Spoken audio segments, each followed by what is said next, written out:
Hello बच्चों। तो real number में हम लोगों ने काफ़ी कुछ पढ़ लिया है ना। और इस क्लास में हम लोग रियल नंबर बिल्कुल समाप्ति की तरफ आगे बढ़ेंगे। जिन बच्चों ने अभी तक रियल नंबर की क्लासेस एक भी नहीं की हैं वो बिल्कुल आई बटन पर जाइए और प्लेलिस्ट में लेक्चर 1 से देखना स्टार्ट कीजिए। लेक्चर 1 से देखेंगे, एक एक कंसेप्ट को सीखेंगे, बिल्कुल रियल नंबर आपका क्लियर हो जाएगा। आज का लेक्चर तो बिल्कुल समाप्ति की तरफ है, एंडिंग है, फिनिशिंग है। जितना भी proof of irrationality, HCF LCM से रिलेटेड सवाल, वर्ड प्रॉब्लम, नंबर सिस्टम है ना, ये सब कुछ हम लोगों ने पढ़ लिया है। और अब लास्ट एक आर्टिकल बचता है ना, यूनिट डिजिट जीरो वाला। यूनिट डिजिट पर जीरो कब आएगा नहीं आएगा इसका कंडीशन देखना है। तो हम लोगों ने रेशनल और इरेशनल प्रूफ करने का ढेर सारा क्वेश्चन प्रैक्टिस किया है। प्रूफ ऑफ इरेशनैलिटी पर ढेर सारा प्रॉब्लम प्रूफ किया है। सो एक एक क्वेश्चन को आप देखिए, ठीक है। और फिर लास्ट कंसेप्ट की तरफ आगे बढ़ते हैं और समाप्त करते हैं रियल नंबर को आज, ठीक है। तो देखिए अगला सवाल क्या है। देखिए सीबीएसई 2010 और 11 में पूछा हुआ सवाल है। Prove that there is no natural number n. N is your natural number, n is your natural number. Prove that there is no natural number n for which 4 की power n ends with digit zero. इसके पहले ना हम जरा सा एक concept देख लेते हैं, जरा सा एक कंसेप्ट देख लेते हैं कि कोई भी डिजिट जो है, कोई भी डिजिट जो है वो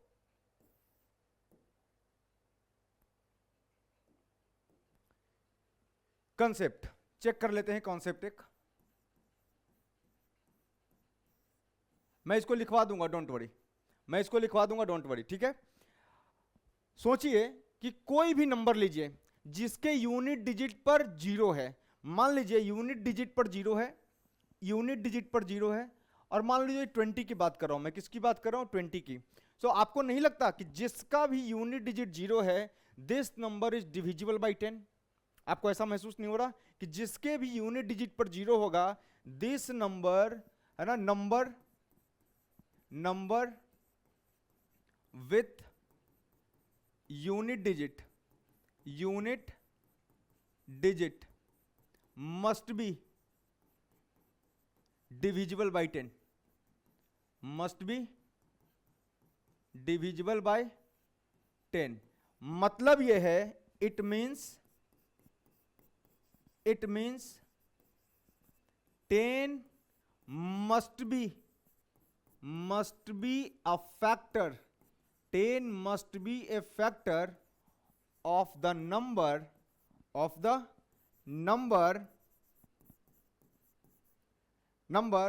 having unit digit zero।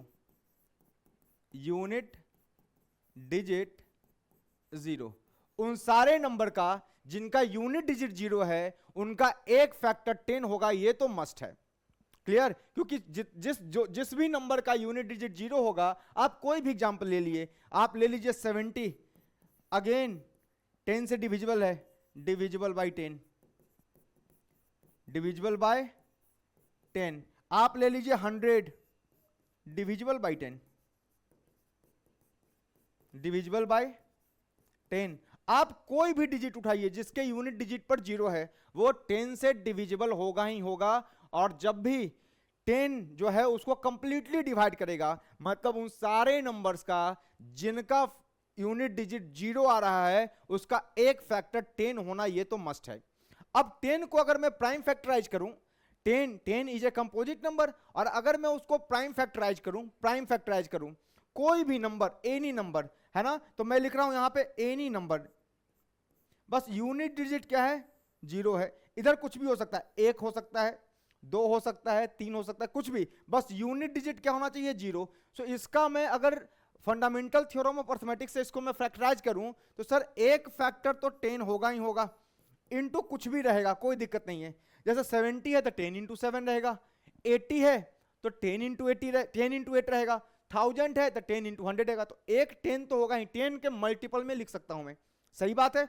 सो जिसके भी यूनिट डिजिट पर जीरो है उसको अगर मैं मतलब ऐसे फैक्टराइजेशन के प्रोडक्ट ऑफ फैक्टर्स के फॉर्म में लिखूं तो एक फैक्टर तो 10 मस्ट है। और अगर मैं 10 को फैक्टराइज करता हूं तो क्या आता है, 2 इंटू 5 आता है। मतलब जिस भी, समझिए बात को, जिस भी जिस भी नंबर के यूनिट डिजिट पर 0 होना है उसके प्राइम फैक्टर में एटलीस्ट 1, 2 और 1, 5 का होना जरूरी है। सिर्फ 2 से काम नहीं चलेगा, सिर्फ 5 से काम नहीं चलेगा, at least 1, 2 and 1, 5 each must be present. सही है। सो कंसेप्ट लिख लीजिए, इसका कंसेप्ट लिख लीजिए, कंसेप्ट लिख लीजिए। इसको लिखना है तो लिख लीजिए, है ना। इधर कुछ भी हो सकता है, इधर एनी नंबर, कोई कमेंट नहीं कर रहा हूं मैं इस पे, है ना, कोई कमेंट नहीं कर रहा हूं मैं इस पे। चलो इसका कंसेप्ट लिख लो, क्या है? Any number ending with digit 0 और number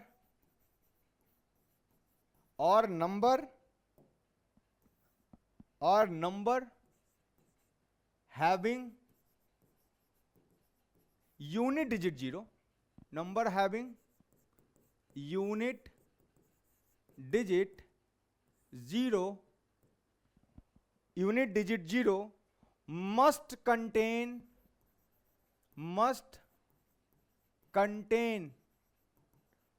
2 and 5 each, must contain 2 and 5 each।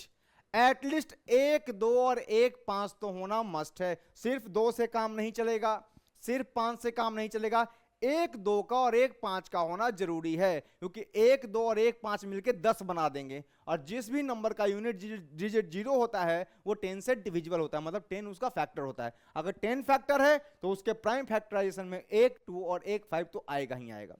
Simple सा जवाब है इसका। क्या लिखा? Any number ending with digit 0 और number having unit digit 0 must contain 2 and 5 each as its prime factor. Prime factor मतलब किसी भी नंबर का जिसका यूनिट डिजिट 0 है उसको अगर हम according to fundamental theorem of arithmetic लिखें, है ना, तो फंडामेंटल थ्योरम ऑफ अगर अर्थमेटिक लिखते हैं और उसका यूनिट डिजिट 0 है तो उसके प्राइम फैक्टर में कम से कम 1, 2 और 1, 5 तो होगा ही होगा। 2, 2 भी हो सकता है, 5, 5 भी हो सकता है, 2 की पावर 5 आ सकता है, 5 की पावर 10 आ सकता है, 5 की पावर 2 आ सकता है, 5 की पावर 3 आ सकता है, पर 1, 2 और 1, 5 का होना मस्ट है। क्या लिखा है? Any number ending with digit 0 और number having unit digit 0 must contain 2 and 5 each as its prime factor. अगर किसी में केवल 2 आ रहा है प्राइम फैक्टर में, और भी हो सकता है सर केवल 2 और 5 नहीं भाई, जैसे 70 को देख लो, एग्जांपल ले देता हूं, ठीक है, एग्जांपल को ले दिया। सो 70 एक कंपोजिट नंबर है, इसका यूनिट डिजिट कितना है? यूनिट डिजिट है इसका 0। अगर इसको प्राइम फैक्टराइज करूं तो क्या आएगा? 2 into 5 into 7। क्लियर? सो 2 और 5 का होना जरूरी है, बाकी कोई और प्राइम फैक्टर है तो कोई दिक्कत वाली बात नहीं है। जैसे मान लो 80 को लिया, 80 को, तो 80 को करो कितना आएगा? 2 into 2 into 40 20, ठीक है, 2 into 5। देखिए ध्यान से, 2 दूना 4, दूना 8, दूना 16, 85। 1, 2 और 1, 5 से हमको मतलब है। 1 से ज्यादा 2 हो गया कोई दिक्कत वाली बात नहीं, 1, 2, 3, 4, 2 की पावर 4 into 5 कोई दिक्कत वाली बात नहीं है। 1 से ज्यादा 2 हो जाए कोई बात नहीं, होने दो। लेकिन जो मिनिमम रिक्वायरमेंट है 1, 2 और 1, 5 दोनों होने चाहिए। क्लियर? जैसे मैं 50 लेता हूं, सपोज 2 डिजिट के नंबर इजिली फैक्टराइज हो रहे हैं, आप 3 डिजिट 4 डिजिट का भी ले सकते हैं जिसका यूनिट डिजिट क्या हो? 0 हो। सो 50 को क्या लिखेंगे? 2 into 5 into 5। क्या ये इसका जो इसके यूनिट डिजिट पर क्या है? 0 है। तो देखिए 1, 2 और 1, 5 तो आया ही आया है कम से कम। सो 2 की पावर 1 into 5 की पावर 2 है। 5 का कितना भी पावर होने दो कोई दिक्कत नहीं, लेकिन कंडीशन ये है कि 1, 2 और 1, 5 का होना जरूरी है। क्लियर? चलिए जल्दी से लिख लीजिए, ये भी लिख लीजिए और ये भी लिख लीजिए, दोनों लिख लीजिए जल्दी से। चलिए हो गया। क्वेश्चन करते हैं इस पर। क्या पूछा? सीबीएसई 2010-11 में पूछा, prove that there is no natural number n for which 4 की power n ends with the digit 0। कोई भी नंबर जिसका यूनिट डिजिट 0 होगा उसके प्राइम फैक्टर में एटलीस्ट कम से कम 1 2 का होना और 1 5 का होना अनिवार्य है। 1 2 और 1 5 होने ही चाहिए। सिर्फ 2 से काम नहीं चलेगा, सिर्फ 5 से काम नहीं चलेगा, 1 2 और 1 5 का होना जरूरी है, तभी तो मिलकर के 10 बनाएंगे, यूनिट डिजिट क्रिएट करेंगे, है ना। तो देखिए 4 की पावर n, अगर मैं according to fundamental theorem of arithmetic मैं 4 को फैक्टराइज करूं तो ये लिखा जा सकता है 2 इंटू 2, 4 की पावर n मीन्स 2 इंटू 2 की पावर n, मतलब ये क्या लिखा हुआ है 2 की पावर 2 का होल पावर n। आपको शायद पता है a की पावर m की whole power n is nothing but a की पावर m इंटू n होता है। सो यहां से देख लीजिए क्या आ गया, ये आ गया 2 की पावर 2n। समझ आ रहा है, 2 की पावर 2n, 2 की पावर 2n। बोला है n नेचुरल नंबर है, तो n को नेचुरल नंबर का मतलब 1 से रखना स्टार्ट करना है। n को 1 रखिए क्या आ रहा है 2 की पावर 2, है ना। n को 2 रखिए क्या आ रहा है 2 की पावर 4। इसमें कहीं भी आपको 5 दिख रहा है क्या? 5 दिख रहा है नहीं ना। 5 अगर नहीं दिख रहा है तो कंडीशन फेल हो रहा है ना। For any number to be 0 as its unit digit, its prime factorization must contain 2 and 5, at least 1 2 and 1 5। 1 2 होना चाहिए और 1 5 होना जरूरी है। Since prime factorization, क्या लिखूंगा मैं इसको, since prime factorization of 4 की power n only contain 2 as its prime factor and there is no any 5 involved in its prime factor। It means this implies 4 की power n will never end with 0, will never end with 0 as its unit digit for any natural number n। सिर्फ इसके prime factorisation में 2 है, 5 तो है ही नहीं। सो n की किसी भी वैल्यू के लिए ये इसके यूनिट डिजिट पर 0 नहीं आ सकता। जैसे एग्जांपल ले लीजिए, n को 1 रखिए तो क्या आ गया, n को 1 रखने पर क्या आ गया 4 की पावर 1 बराबर आ गया 2 की पावर 2, मतलब ये आ गया 2 इंटू 2। 4 की पावर 2 रखिए कितना आ गया 2 की पावर n की पावर, n को 2 रखा है अब, है ना, n को 2 रखा है तो क्या हो जाएगा, समझ रहे हो ना। सो ये हो जाएगा 2 रखेंगे तो 2 की पावर 4 हो जाएगा। सो 2 की पावर 4, 2 की पावर 4 का मतलब 2 into 2 into 2 into 2 and so on. So कभी भी एंड नहीं करेगा, इट विल नेवर एंड, क्योंकि एंड करने के लिए यूनिट डिजिट पर 0 आने के लिए एक 2 का और एक 5 का होना उसके प्राइम फैक्टर में अनिवार्य है। Clear. So it contains only 2 in its prime factor. सिर्फ 2 ही तो है, अब 2 कितनी बार भी रिपीट हो, यहाँ 2 की पावर 2n है तो n की वैल्यू रखते जाओ, 2 रिपीट होता जाएगा, 5 है ही नहीं। So it will never end with 0। तो लिखा है मैंने there is no any 5 involve in its prime factor, 4 की power n will never end with 0 as its unit digit for any natural number. Clear, छाप लीजिए। चलिए आगे बढ़ते हैं, दूसरा सवाल देखते हैं इसी पर।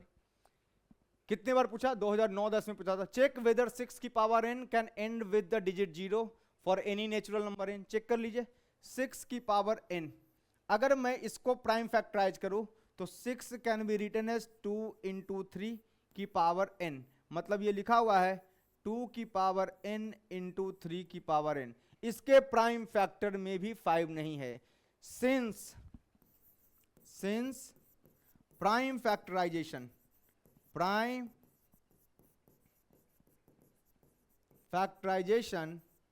ऑफ 6 की power n does not contain 5, does not contain any 5, है ना, does not contain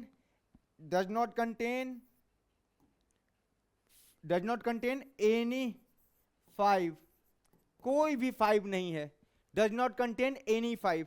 since prime factorization of 6 की power n does not contain any 5, it means 6 की power n will never end with 0 as its unit digit, will never end with 0 as its unit digit। समझ में आ रहा है? तो simple सा कहानी है कि 6 की पावर n का जब प्राइम फैक्टर करोगे तो केवल पावर रिपीट, जैसे n को 1 रखो, n को 1 फॉर एनी नेचुरल नंबर, है ना, for end with 0 as its unit digit for any natural number, for any natural number, किसी भी नंबर के लिए, किसी भी n के लिए, for n any natural number, किसी भी नेचुरल नंबर के लिए ये जो है एंड नहीं हो सकता 0 से। क्यों? क्योंकि 2 तो है, it's prime factor contains only 2 and 3 but it does not contain 5। क्या लिख रहा हूं मैं? प्राइम फैक्टर ऑफ 6 की पावर n लिखना पड़ता है। अब ये 2 लाइन का सवाल के लिए कुछ तो लिखना पड़ेगा। प्राइम फैक्टराइजेशन ऑफ 6 की power n contain only 2 and 3 as its only 2 and 3 contains only 2 and 3 but does not contain 5, does not contain 5। और किसी भी डिजिट को 0 से एंड होने के लिए या यूनिट डिजिट पर 0 जनरेट होने के लिए, यूनिट डिजिट पर 0 जनरेट होने के लिए 1 2 और 1 5 का होना मस्ट है। क्लियर? सो 6 की power n will never end with 0। विश्वास नहीं है तो ऐसे भी चेक कर सकते हैं, n को 1 रखिए, 6 की पावर 1 कितना हो जाएगा? 6, यूनिट डिजिट 6 है। 6 की पावर 2 कितना हो जाएगा सर? 36। सही है? 6 की पावर 1 6, 6 की पावर 2 इज 36। 6 की पावर 3 रखिए, कितना हो जाएगा सर? 6 6 36, 21 216। सर कभी भी नहीं आएगा, केवल यूनिट डिजिट पर 6 आ रहा है, कभी भी 0 नहीं आएगा। आप किसी भी नंबर को लेते चलिए, it will never end with 0। क्यों? रीजन क्या है? क्योंकि फॉर अ नंबर, है ना, having 0 as its unit digit, it must contain at least 1 2 and 1 5 as its prime factor. Clear? चलिए छाप लीजिए। हो गया? चलिए, 2 होने से कोई फर्क नहीं पड़ेगा, सिर्फ 5 होने से कोई फर्क नहीं पड़ेगा। 2 और 5 का एक साथ आना बहुत जरूरी है, कम से कम 1 2 और 1 5 का आना जरूरी है। ठीक है? तभी तो 10 बनेगा, तभी तो 0 क्रिएट होगा। 5 2 जा 10, 1 5 1 2 मिलेंगे तो 0 बनाएंगे। क्लियर? चलिए अगला सवाल देखते हैं। कितना कब आया है? 2022-23 का सवाल है और फिर 23-24 में भी आया है। 2 बार ये पूछा गया है, मतलब इस तरह के क्वेश्चन पूछे जाते हैं।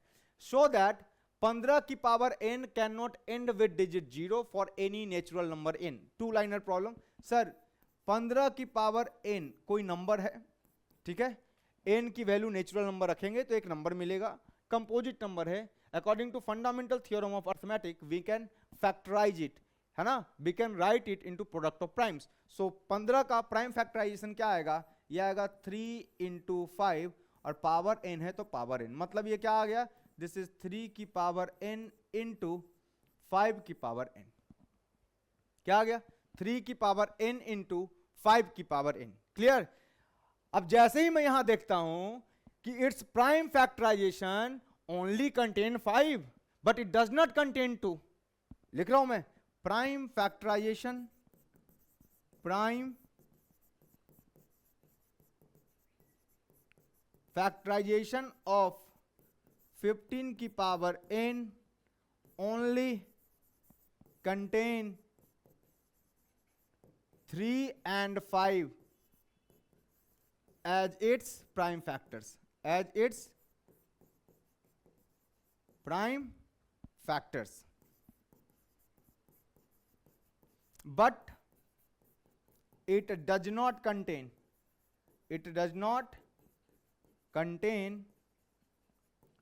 2, it does not contain 2, since सिर्फ 5 अवेलेबल है, 2 अवेलेबल नहीं है, और 0 यूनिट डिजिट होने के लिए कम से कम 1, 2 और 1, 5 का होना प्राइम फैक्टर में जरूरी है।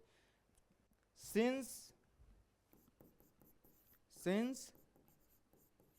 15 की power n does not contain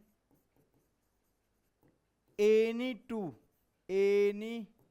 2 as its prime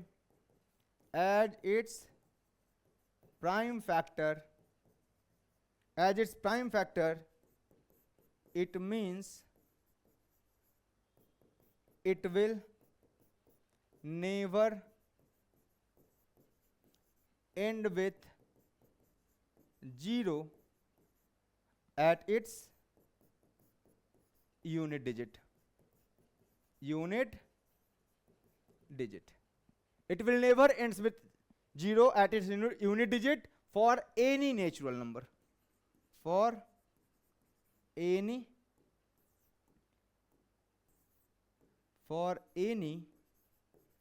natural number n। आप रख के देख लीजिएगा, कभी 0 नहीं आएगा, यूनिट डिजिट पर कभी 0 नहीं आएगा। n को आप 1 रखिए, 2 रखिए, 3 रखिए, 4 रखिए, इनफाइनाइट रखिए, 500 रखिए, 5 लाख रखिए, कोई फर्क नहीं पड़ेगा। 15 की पावर 5 लाख तब भी नहीं आएगा। 5 लाख पर 15 को मल्टीप्लाई कीजिए, 0 नहीं आ सकता, क्योंकि 0 आने के लिए, यूनिट डिजिट पर 0 आने के लिए कम से कम एक 10 का फैक्टर चाहिए, और 10 बनाने के लिए कम से कम एक 2 की जरूरत है और एक 5 की जरूरत है। तो जिसके भी प्राइम फैक्टराइजेशन में एक 2 है और एक 5 है कम से कम, उसके अलावा 1000 2 रहने दो, 1000 5 रहने दो, कोई फर्क नहीं पड़ेगा, लेकिन कम से कम एक 2 और एक 5 का होना is the minimum condition for a number two have 0 at its unit digit. Clear. और इसी के साथ रियल नंबर समाप्त होता है, पूरे तरीके से समाप्त हो गया। अगला चैप्टर जो अपना होगा, नेक्स्ट चैप्टर, वो होगा polynomial, chapter number 2। Real number में जितने भी तरह के सवाल आ सकते थे वो सब कुछ मैंने उठा लिया। आप रियल नंबर का लेक्चर 1 से देखना स्टार्ट कीजिए। सबसे पहले नंबर सिस्टम पर कमांड कीजिए, प्राइम क्या होता है, ट्विन प्राइम क्या होता है, को प्राइम क्या होता है, उसके बाद रेशनल किसको कहते हैं, इरेशनल किसको कहते हैं, whole number, integer, natural number, positive integer, non negative integer, negative integer, non positive integer, तो सब पे कमांड कीजिए। फिर एचसीएफ एलसीएम पढ़िए, वर्ड प्रॉब्लम लगाइए, उसके बाद आप इरेशनलिटी प्रूफ करना सीखिए। ढेर सारे प्रॉब्लम मैंने लिए हैं। तो अगर आप केवल इसी को लेक्चर, प्रॉपर लेक्चर की तरह अगर आप देखेंगे कि जैसे क्लास में पढ़ते हैं, डेली एक लेक्चर देखना है, तो पूरा रियल नंबर आप आर डी शर्मा लगाइए, आर एस अग्रवाल लगाइए, एनसीईआरटी लगाइए, जो बेसिक बुक मन करे लगाइए, आपका प्रॉब्लम सॉल्व हो जाएगा। क्लियर। तो सारे पैटर्न के सवाल यहां पे कवर हो गए और रियल नंबर समाप्त होता है। अगला चैप्टर है पॉलिनोमियल, और पॉलिनोमियल बिल्कुल कंसेप्चुअल चैप्टर है, बहुत अच्छे तरीके से पढ़ने वाला चैप्टर है। सो पॉलिनोमियल है ना, सीधा आपको कोफिशिएंट वगैरह से स्टार्ट किया है, ग्राफ से स्टार्ट किया है, क्लास 9th में स्टार्ट होता है पॉलिनोमियल। तो मैं बिल्कुल 0 से उठाऊंगा। पॉलिनोमियल का डेफिनेशन क्या होता है, पॉलिनोमियल को कब लीनियर कहते हैं, कब क्वाड्रेटिक कहते हैं, पॉलिनोमियल होने का कंडीशन क्या है, उसके बाद धीरे धीरे step by step basic to advance आगे बढ़ेंगे। तो अगले लेक्चर में मिलते हैं किस चैप्टर के साथ, चैप्टर नंबर 2 के साथ, पॉलिनोमियल। ठीक है, तो तब तक के लिए इसको कंप्लीट कीजिए, रियल नंबर को पूरा एक से लेकर के अभी तक का जो लेक्चर है, ये बहुत छोटा लेक्चर था, कंप्लीट कीजिए और लाइक सब्सक्राइब शेयर करना बिल्कुल नहीं भूलिए और पेशेंस के साथ पढ़िए, हो जाएगा। 90 दिन में आप खुद बदलाव देखेंगे और क्वेश्चन को लगाते रहिए, बार बार लगाते रहिए। चलिए मिलते हैं अगले चैप्टर में पॉलिनोमियल के साथ, ठीक है? तब तक के लिए बाय।